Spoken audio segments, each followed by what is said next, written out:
Assalamualaikum warahmatullahi wabarakatuh. Waalaikumsalam warahmatullahi wabarakatuh. Selamat pagi. Pagi, Bu. Pagi, Bu. Pagi, Bu. Pada kesempatan kali ini, kita akan belajar kelas 5, tema 1 tentang organ gerak hewan dan manusia. Subtema 3, lingkungan dan manfaatnya. Dan kita sampai pada pembelajaran 1. Kemudian, sebelum kita memulai pembelajaran, alangkah baiknya kita berdoa menurut kepercayaan masing-masing. Berdoa, mulai.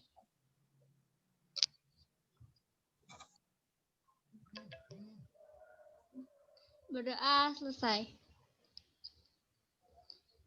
Baiklah, Ibu akan membahas tentang pelajaran bahasa Indonesia, yaitu tujuan pembelajarannya dengan membaca, siswa nanti akan menentukan ide pokok di setiap paragraf dalam bacaan yang nanti Ibu bacakan.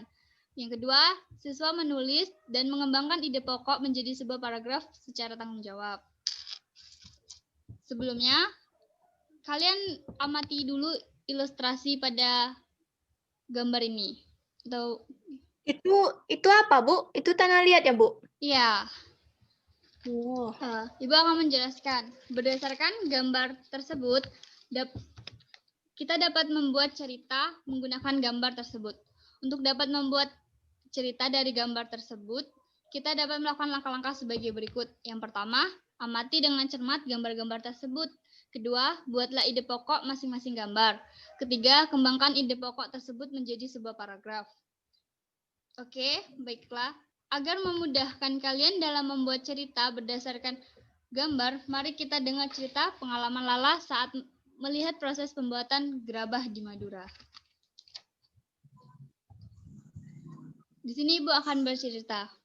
Pada hari Minggu ini, Lala diajak ayahnya pergi ke Madura. Ayah Lala ingin memberi beberapa kerajinan gerabah untuk pelanggannya. Seperti yang kita ketahui bersama bahwa Madura merupakan salah satu daerah penghasil kerajinan gerabah yang berkualitas sangat tinggi. Sepanjang perjalanan, Lala takjub melihat sepanjang perjalanan menuju ke tempat produksi gerabah, Lala sibuk mengamati sekeliling. Lala takjub melihat potensi alam yang ada di Madura.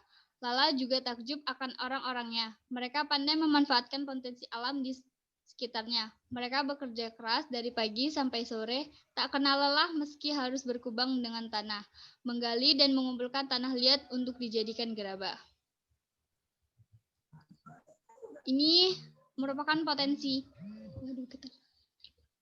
Ini merupakan peta Madura, dan ini merupakan keindahan alam yang dimiliki sama Madura.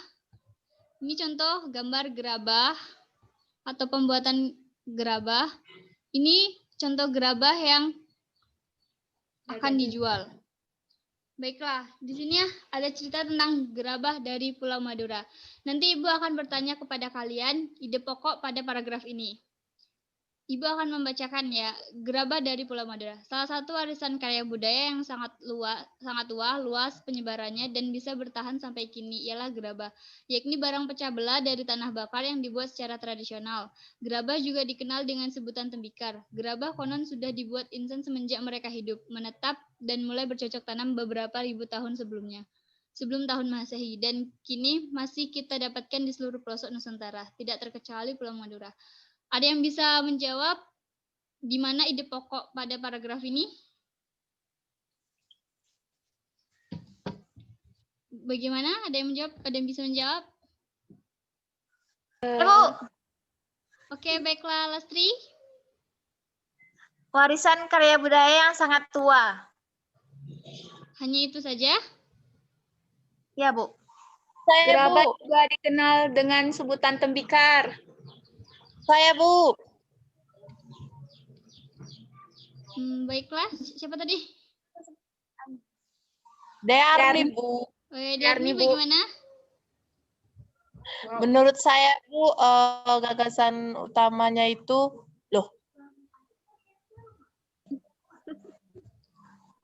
Ya, Eh, Ya, ide pokoknya itu gerabah itu adalah warisan. Bu, bisa nggak slide sebelumnya? Menurut saya, Bu, gagasan utamanya itu gerabah itu adalah warisan karya budaya yang sangat tua. oke, baiklah. Disimpan dulu ya, nanti kalian dari ide pokok yang kalian dapat itu nanti kita kembangkan menjadi cerita. Ya, Bu. Dan yang pada paragraf kedua, ada yang bisa menentukan ide pokoknya?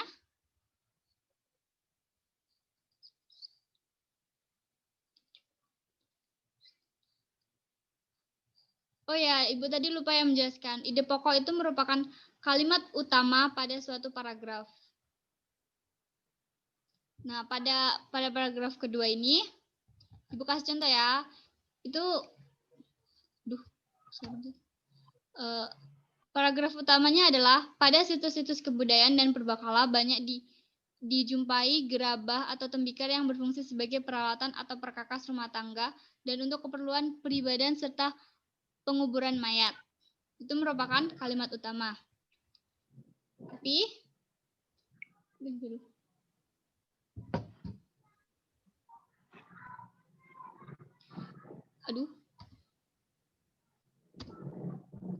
tapi memang ide pokoknya yaitu gerabah itu merupakan situs kebudayaan yang difungsikan sebagai peralatan dan perkakas rumah tangga untuk keperluan peribadahan serta penguburan mayat. Kemudian, yang pada paragraf ketiga, ada yang bisa menentukan ide pokoknya? Pertama kalimat utama dulu, baru ide pokoknya. Ada yang bisa? Kok diem baik? Saya, Bu. Bu. Saya nggak tahu, Bu. Lagi mikir, Bu. Saya, Bu. Lestri, Bu. Ya, Bisa Pak Lestri. Lastri. Kalau kalimat utamanya itu tidak terkecuali di Pulau Madura, gerabah dibuat untuk difungsikan sebagai peralatan sehari-hari masyarakat setempat yang dilakukan secara tradisional menyerupai apa yang dilakukan oleh para pendahulunya. Kalau gagasan pokoknya itu adalah fungsi dari gerabah itu sendiri, Bu. Oke, benar. Baiklah, kita lanjut ke paragraf berikutnya. Pada paragraf ini, ada yang bisa? Ada yang tahu? Itu, Bu. Kalimat pertama. Kalimat pertama, Bu. Kalimat pertama, Bu. Itu kalimat utama merupakan, ya. Terus ide pokoknya yang mana? Gerabah terbuat dari tanah liat. Oke, benar. Siapa Melisa ya? Oke, selanjutnya. Ya, Bu. Ini paragraf keempat. Beberapa kawasan di Madura menjadi penghasil gerabah menyerupai di Mandala, Andulu, di antara daerah tersebut yang sangat populer ialah Karangpenang, Sambang, dan Andulang. Sumenep. Kedua kawasan tersebut memproduksi gerabah dalam bentuk genteng. Kalimat utamanya yaitu dari beberapa kawasan di Madura menjadi penghasil gerabah menyerupai di Mandala, Andulyang, Duko Rubaru, dan seterusnya. Pada paragraf ke-6, memang tidak semua kawasan di Madura menghasilkan gerabah. Hal ini disebabkan lantaran tidak semua wilayah di Madura mempunyai struktur tanah liat yang dijadikan materi dasar pembuatan gerabah. Ini kalimat utamanya yang Ibu sebutkan yaitu memang tidak semua kawasan di Madura menghasilkan gerabah. Hal ini disebabkan lantaran tidak semua wilayah di Madura mempunyai struktur tanah liat yang dijadikan materi dasar pembuatan gerabah. Kalau ide pokoknya yaitu Madura merupakan penghasil gerabah yang terbuat dari tanah liat. Ibu. Di antara daerah-daerah. Ini Ibu langsung sebutin aja ya ide pokoknya biar mempercepat waktu. Kalimat utamanya yaitu di antara daerah penghasil gerabah tersebut ada semacam-macam perjanjian kerja untuk menciptakan barang-barang yang sudah ditentukan secara bebuyutan atau spesialisasi. Dengan spesialisasi ini persaingan sanggup dicegah. Gerabah Madura juga mempunyai khas lokal yang disebabkan oleh keahlian dan keterampilan pengrajin. Kalimat utamanya yaitu pada awal paragraf. Tapi ide pokoknya yaitu gerabah Madura juga mempunyai khas lokal yang disebabkan oleh keahlian dan keterampilan pengrajin. Dan seterusnya. Ini yaitu peralatan-peralatan pengrajin gerabah Madura. Contohnya ya penombuk atau penumbuk berupa bulatan bertangkai untuk alat membentuk cuilan dalam. 2. Panempa atau penempa untuk pembuatan dan penghalus cuilan luar berupa sekeping papan, pengorek dan pengerok. Aduh. Ya.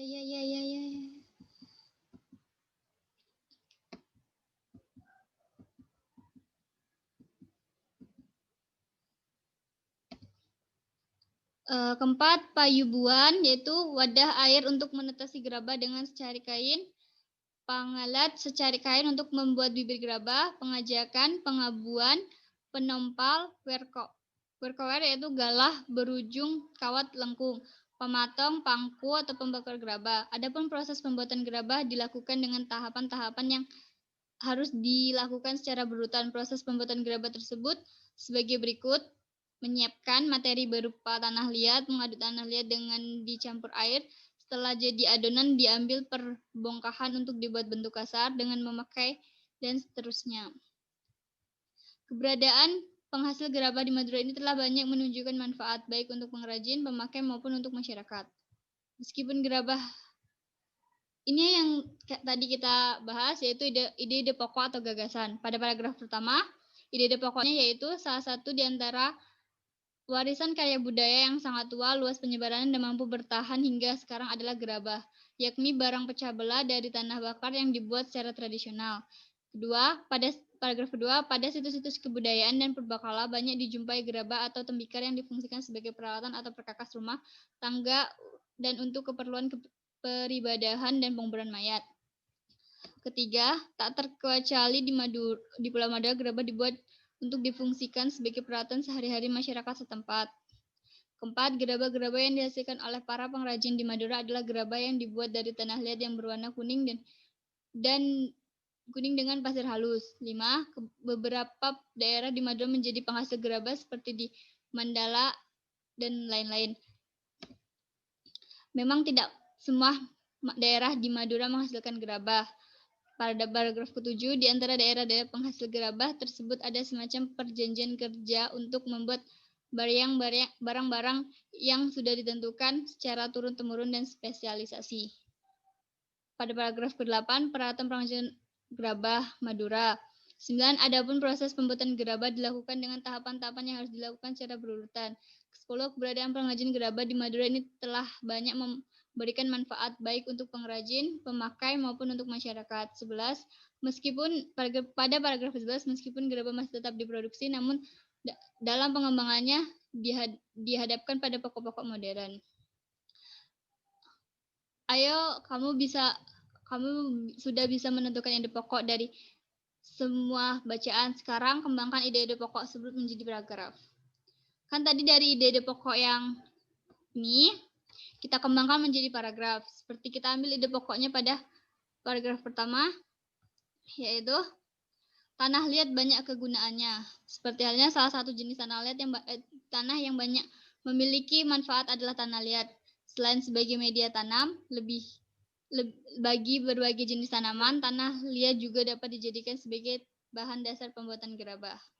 Yang kedua yaitu proses pembuatan gerabah dari tanah liat. Dan yang ketiga, macam-macam peralatan yang terbuat dari tanah liat. Dan ini merupakan paragraf dari hasil perkembangan ide-ide pokok. Bisa dibacakan? Oke. Bisa, Bu. Waduh. Baiklah, mungkin hanya itu yang bisa Ibu jelaskan karena terbatas oleh waktu. Kalau misalnya Ibu salah, Ibu mohon maaf dan Ibu akhiri. Wassalamualaikum warahmatullahi wabarakatuh. Waalaikumsalam warahmatullahi wabarakatuh.